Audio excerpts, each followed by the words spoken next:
Welcome to the Real Estate Espresso Podcast, your morning shot at what's new in the world of real estate investing. I'm your host, Victor Minash.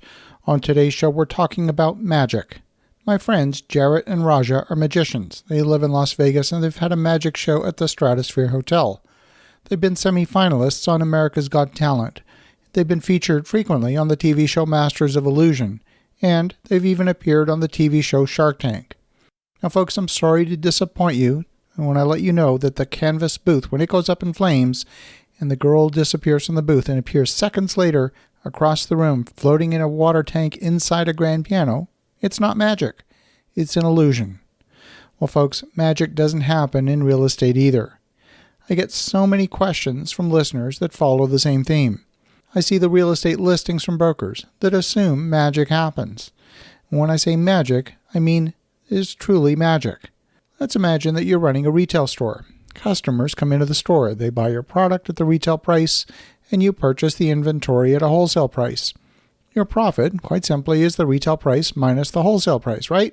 Well, no, of course not. You've got to pay rent on the space for the store. You've got to hire cashiers to take the payment and inventory managers to manage the inventory levels and purchase new inventory. You have to spend on marketing and advertising, and all of that costs real money. And if you don't account for the actual management of the business inside your business plan, then you're relying on work getting done by magic.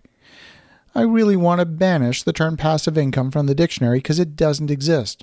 All of these businesses are all active businesses. There was a question from Joe, who's evaluating a 20-unit mobile home park. The mobile home park is at 80% occupancy and has $59,000 a year in gross income. After expenses, the park nets $37,000 a year in net income according to the listing. This 20-unit park's on an 8-acre property. At a purchase price of $375,000, Joe's wondering if it's a good deal. Well, Joe, the problem with this deal is that it assumes that magic's happening. And if you don't have a person dedicated to managing the business, then nobody's managing the business. A 20-unit park is not large enough to hire a dedicated manager, so that means hiring part-time staff and a part-time maintenance person, and that's a problem. If you finance $300,000 of that purchase at a 5% interest rate, you're looking at an additional $24,000 a year in debt service. So your cash flow is now down to $13,000. That assumes, of course, nothing goes wrong.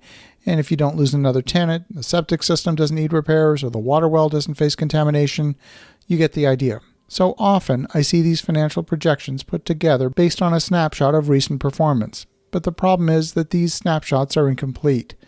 There's categories of work that attract real expense.